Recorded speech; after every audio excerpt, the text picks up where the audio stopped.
है India news Uttar Pradesh Uttarakhand. मेरे बगल में लिखा है एसपी आरएलडी में दरार। अब आप सोच रहे होंगे दरार किस बात की, आज हम चर्चा करेंगे। 2022 में बना समाजवादी पार्टी रालोद यूपी गठबंधन निकाय चुनाव टूट गया है। अब 3 सीटों पर अपने प्रत्याशी उतार दिया है। रालोद अकेले दम पर सीटों पर चुनाव लड़ेगा। रालोद की अगर बात करें तो अब 2 दिन में अपने प्रत्याशियों की लिस्ट भी जारी होगी। गठबंधन में दरार और इस पूरे मामले को लेकर अगर बात करें तो लगातार आरएलडी की अगर बात करें तो अब ये देखने वाली बात होगी कि क्या समाजवादी पार्टी और आरएलडी में जो दरार की बात आ रही है, दरार होने के बाद से समाजवादी पार्टी और मजबूत हो जाए और कमजोर हो जाएगी क्या? क्योंकि पश्चिमी उत्तर प्रदेश की अगर बात करें तो आरएलडी के एक वर्चस्व है। समाजवादी पार्टी क्या कमजोर होगी? अखिलेश यादव कहते हैं कि अपने सहयोगियों को बड़ा सम्मान करते हैं, लेकिन इससे पहले ओम प्रकाश राजभर समाजवादी पार्टी से अलग हो गए हैं। अब आरएलडी भी कहीं न कहीं किनारा करती हुई नजर आ रही है। तो हम सबसे पहले बाइट आपको सुनवाते हैं, फिर इसके बाद चर्चा की शुरुआत। और उस दबाव के चलते राष्ट्रीय लोकदल प्रतीक्षा कर रहा था कि पश्चिमी उत्तर प्रदेश में जहां हम लड़ना चाहते हैं, जहां हमारे लोग तैयारी किए थे, उस पर समाजवादी पार्टी की तरफ से उम्मीदवार न लड़ाया जाए, लेकिन वो बात बनी नहीं और समाजवादी पार्टी ने विचार विमर्श किए बिना पहले ही घोषित कर दिया था। एक मेयर की सीट अलीगढ़ की थी, उस पर जो है कुछ मथुरा था और सहारनपुर था या और नगर पालिकाएँ थीं, महत्वपूर्ण नगर पालिकाएँ थीं, यहाँ तक कि मुजफ्फरनगर की, बिजनौर की, उन सब जगह समाजवादी पार्टी ने कैंडिडेट घोषित कर दिया और उसके कारण राष्ट्रीय लोकदल के कार्यकर्ताओं पर इतना भारी दबाव था कि राष्ट्रीय लोकदल को भी अपना उम्मीदवार जगह जगह उतारना पड़ा जहां तैयारी लोग किए थे। समाजवादी पार्टी और राष्ट्रीय लोकदल का गठबंधन उत्तर प्रदेश का बहुत ही ज्यादा मजबूत गठबंधन है। हम लोगों ने 2022 में मिलकर के इलेक्शन लड़ा और जनता के मुद्दे जनता के बीच में ले गए।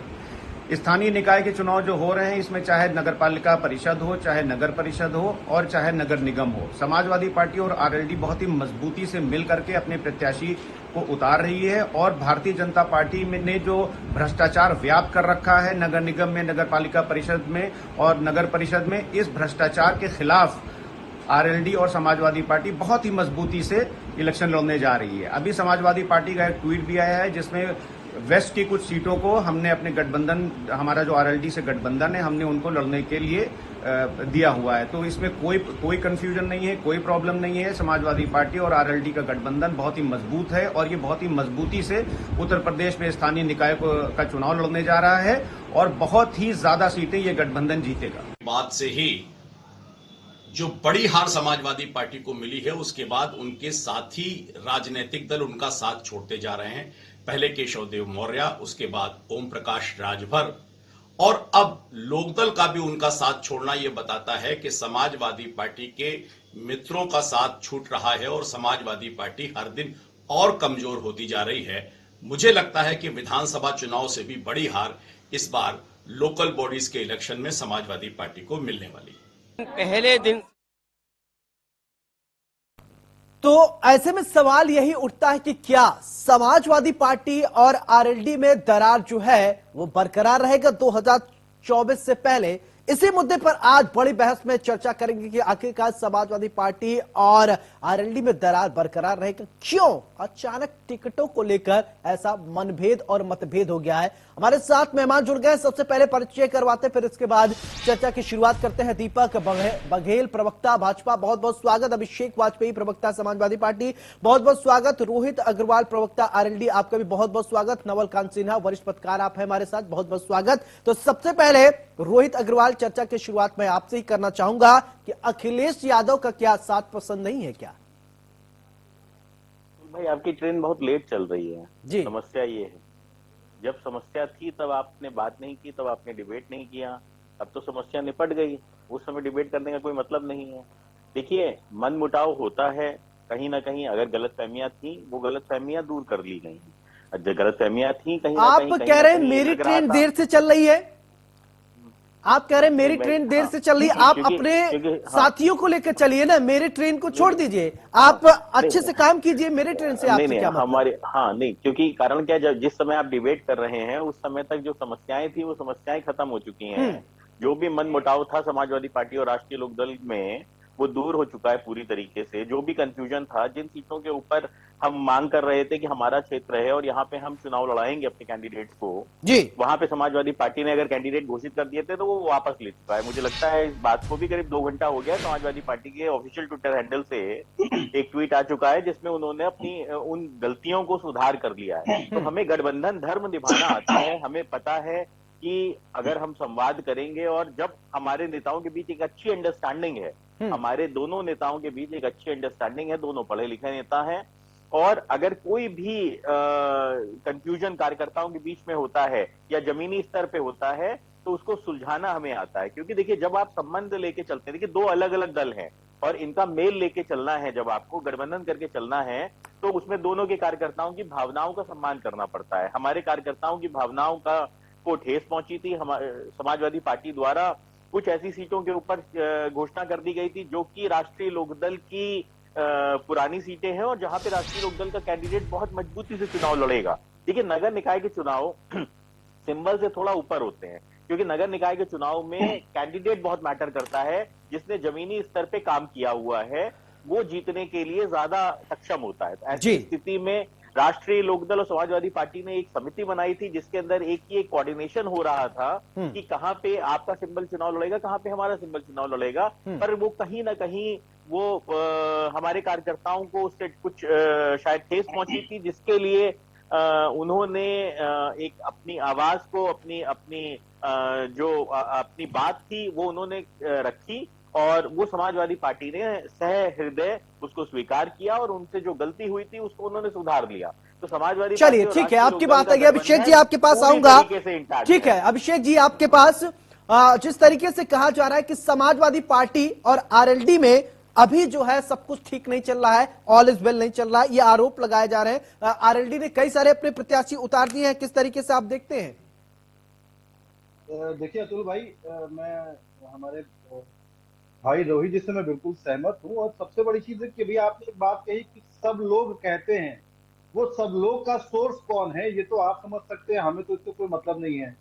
क्योंकि आरएलडी और समाजवादी पार्टी वो गठबंधन है जिसको तोड़ना मुमकिन ही नहीं है। क्योंकि वो सामंजस्य, 2 युवाओं के बीच ऐसा सामंजस्य है, 2 जनता जनार्दन के मुद्दों पर बात करती है और एक विचारधारा वाली पार्टी। जी, हम बिना विचारों के काम नहीं करते। नंबर एक बात, बिल्कुल। दूसरी चीज की आप इस बात को समझिए, श्री कृष्ण ने भी एक बात कही थी कि किसी भी रण को जीतने के लिए कभी कदार एक कदम पीछे हटना पड़ता है।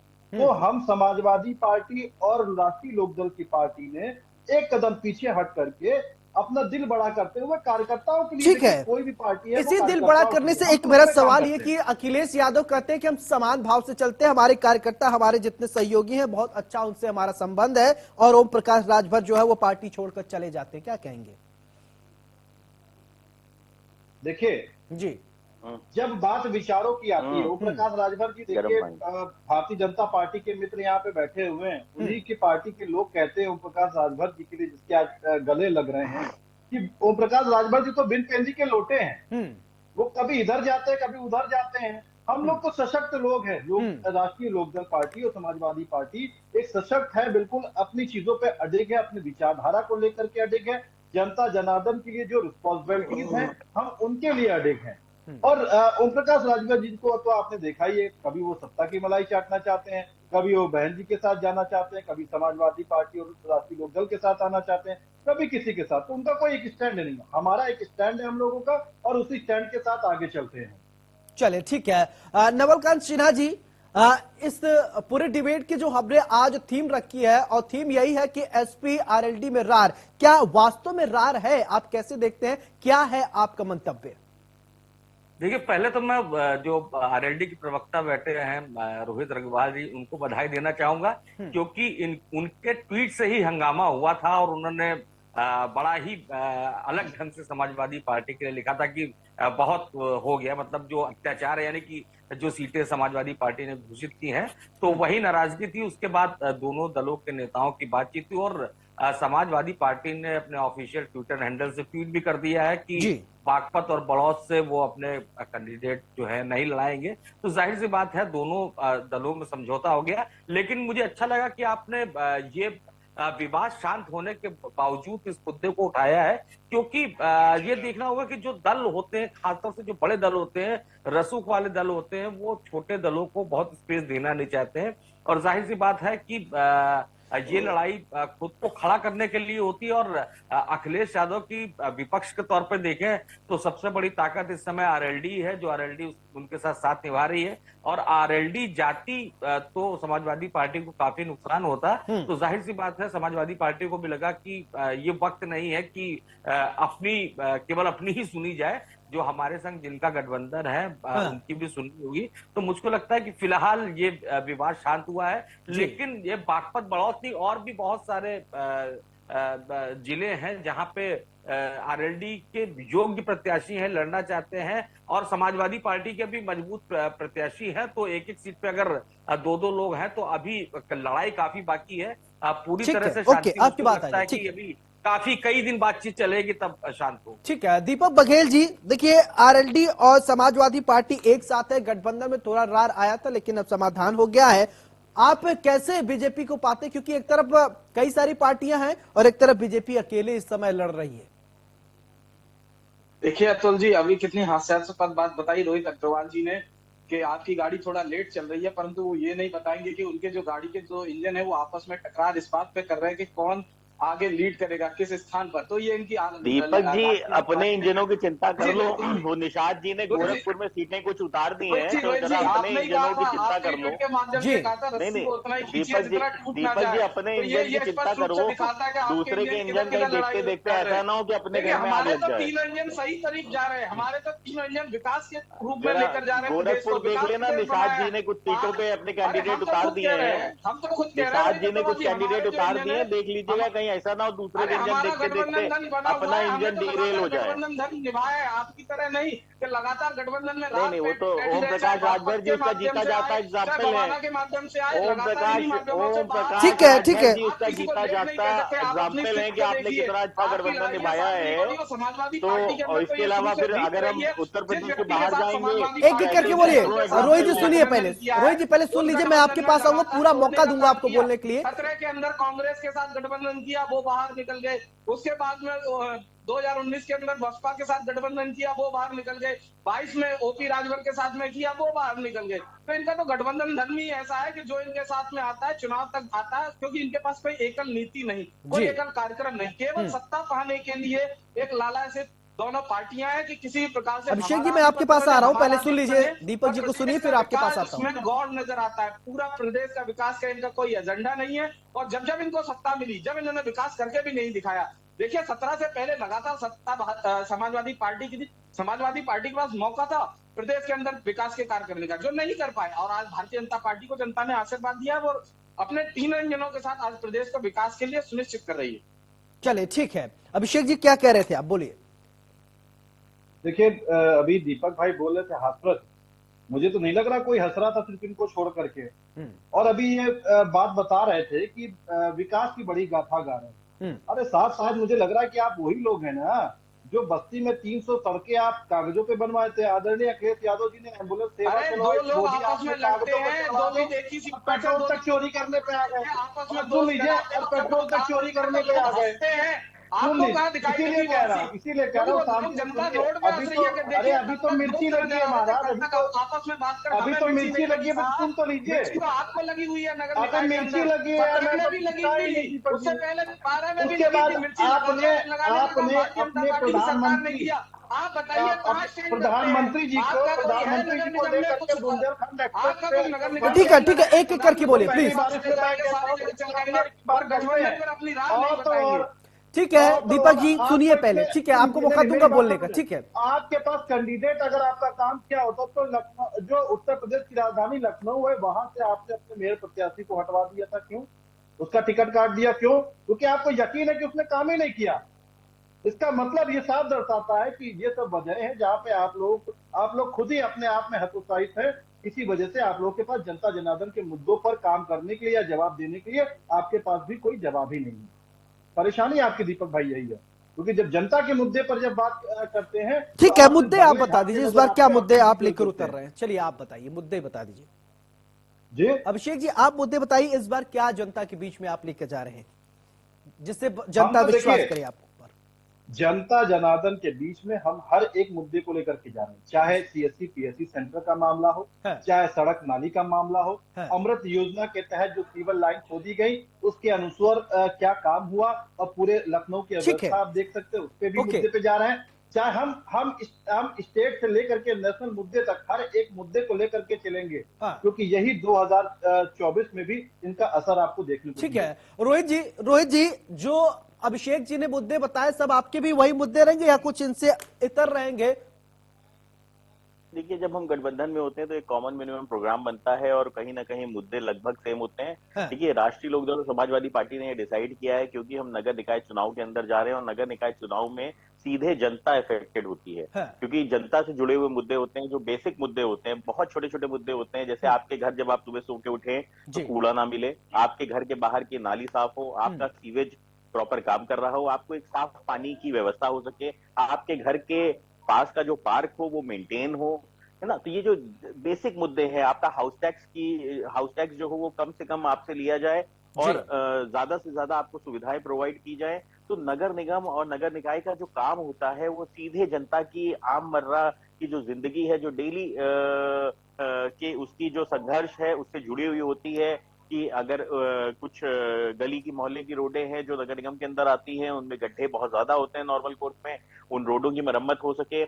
तो ये जो बहुत बेसिक मुद्दे हैं, हम उन पे चुनाव लड़ेंगे। हम पूछेंगे भारतीय जनता पार्टी से कि जब डेंगू, चिकनगुनिया, मलेरिया फैल रहा था तो आप फॉगिंग क्यों नहीं करवा रहे थे, क्योंकि ये काम नगर निकाय का है। और भारतीय जनता पार्टी एक लंबे समय से नगर निकाय के अंदर अपना वर्चस्व बनाए हुए है, और ये खुद भारतीय जनता पार्टी के नेता इस चीज के लिए दावा करते हैं, अपनी पीठ थपथपाते हैं कि वो लंबे समय से नगर निकाय चुनाव के अंदर जीतते चले आ रहे हैं। शहरी चुनाव ये होता है ज्यादातर, तो ऐसी स्थिति में जो जनता है वो त्रस्त है पूरी तरीके से, क्योंकि हमने देखा कि हर घर परेशान था जब चिकनगुनिया, डेंगू, मलेरिया और इस तरीके की बीमारियां फैली थी। और भारतीय जनता पार्टी की फॉगिंग मशीन मुझे नहीं पता कहाँ थी, वो भाजपा के कार्यालय के अंदर जो है प्रदर्शनी के रूप में लगी हुई थी या भारतीय जनता पार्टी के नेताओं के यहाँ खड़ी कर दी गई थी, कहीं जनता को नहीं दिखी अपने बीच में। तो हमारे जो बहुत बेसिक मुद्दे हैं, इन आरोपों का आप जवाब दीजिए। नवलकांत जी के पास मैं चाहूं, इससे पहले इन आरोपों का आप जवाब दीजिए जो रोहित अग्रवाल जी लगा रहे हैं। अतुल जी, बिल्कुल एक विशेष दृष्टिकोण चाहिए होता है, तो इनके जो चश्मा है उसमें वो दृष्टिकोण है नहीं जहां पर वो मशीनें दिखाई देंगी। लगातार देखिए उत्तर प्रदेश के अंदर जो संचारी उनको खत्म करने के लिए लगातार प्रदेश की सरकार ने लगातार काम किया है, जहाँ पे जापानी जो बुखार, दिमागी बुखार था उसका संपूर्ण विनाश करने का, बिल्कुल दिमागी बुखार हमने खत्म किया है। और वो दिमागी बुखार नहीं दीपक जी, अब सुनिए, अब आपने आरोप लगाया तो उसका जवाब भी तो लीजिए। देखिए, अगर सुन पाए रोहित जी, अगर धैर्यपूर्वक, क्योंकि इनकी यही समस्या है कि वैसे इन्हें लोकतंत्र की रोहित जी आपने आरोप लगाया तो उसका दीपक जी से जवाब सुन लीजिए साहब। ठीक है, इनका काम यही है कि सवाल उठाएंगे पर उनको जवाब नहीं पाएंगे। नहीं, आप जवाब दीजिए ना, जवाब दीजिए, सवाल उठाया जवाब दीजिए। लगातार काम करने का काम किया। 12,000 वार्डों के अंदर, 12,022 वार्डों के अंदर डोर टू डोर कूड़ा कलेक्शन करने का काम भारतीय जनता पार्टी की सरकार ने किया। 2 करोड़ 61 लाख शौचालय बनाने का काम किया। 75 जिले जो ODF फ्री हो गए। और उसके बाद देखिए, यहाँ तक तो एक ही चीज थी, 4000 TPD ton per day solid waste management system Bharatiya Janata party ने 28 नगर निकायों के अंदर लगाने का काम किया। उसके बाद देखिए लगातार और आगे बढ़ते हैं तो उसी के क्षेत्र के अंदर जो वेस्ट मटेरियल है उससे एनर्जी बनाने का काम 280 करोड़ का आगरा के अंदर लगाया, और उसी वेस्ट प्रोडक्ट से सड़क बनाने का काम लखनऊ और वाराणसी के अंदर किया गया। शायद रोहित अग्रवाल जी को जवाब मिल गया हो गया। अब सबको एक समान मैं मौका दूंगा, 30-30 सेकेंड आपको फाइनल कमेंट करना है। तो नवलकांत जी, फाइनल कमेंट आप कीजिए सबसे पहले।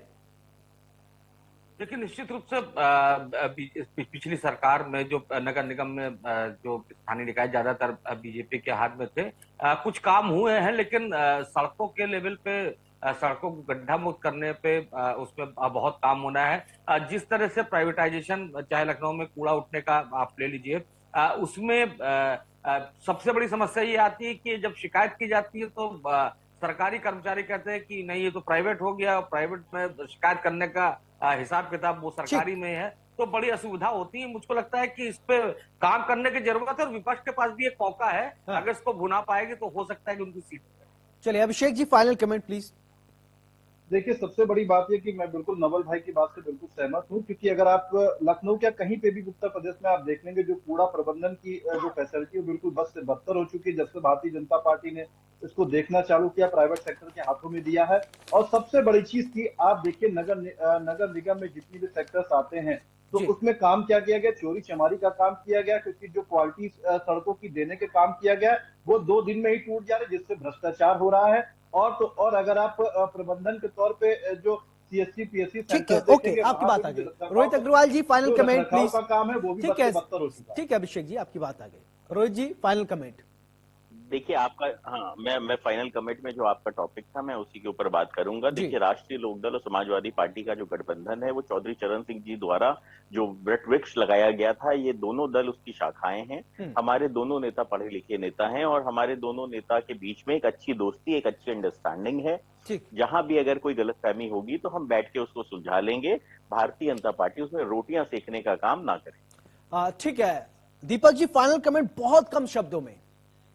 अतुल जी, देखिए, भारतीय जनता पार्टी नीति, नियत और नेतृत्व के माध्यम से संपूर्ण प्रदेश का विकास कर रही है। जहां हमारी नीति पूरे प्रदेश के सबके साथ सबके विकास के साथ में विकास बिल्कुल सबका साथ सबका विकास लेकर आप चल रहे हैं। दीपक बघेल प्रवक्ता भाजपा बहुत बहुत शुक्रिया। अभिषेक वाजपेयी प्रवक्ता समाजवादी पार्टी आपका भी बहुत बहुत शुक्रिया। रोहित अग्रवाल प्रवक्ता आरएलडी बहुत बहुत शुक्रिया। नवलकांत सिन्हा वरिष्ठ पत्रकार आप हमारे साथ जुड़े थे, बहुत बहुत शुक्रिया। आज हमने इस डिबेट के दरमियान जाना अपने प्रवक्ताओं से कि आखिरकार समाजवादी पार्टी और आरएलडी में क्या दरार वाकई है या नहीं। अपने अपने तर्क आए हैं, लेकिन ये जनता है, जनता सब जानती है। अब क्या टिकट बंटवारे को लेकर मनभेद मतभेद दोनों चलेंगे या टिकट बंटवारे को लेकर अपने अपने प्रत्याशी अपनी अपनी बात रखेंगे। मेरा देखना यह होगा कि किसकी सरकार बनती है, यानी शहर की सरकार। 2024 से पहले लिटमस टेस्ट है, इससे पहले क्या कुछ होगा आप देख लेंगे। उसके नतीजे 13 तारीख को आएंगे। बड़ी बहस में मेरे साथ फिलहाल इतना ही।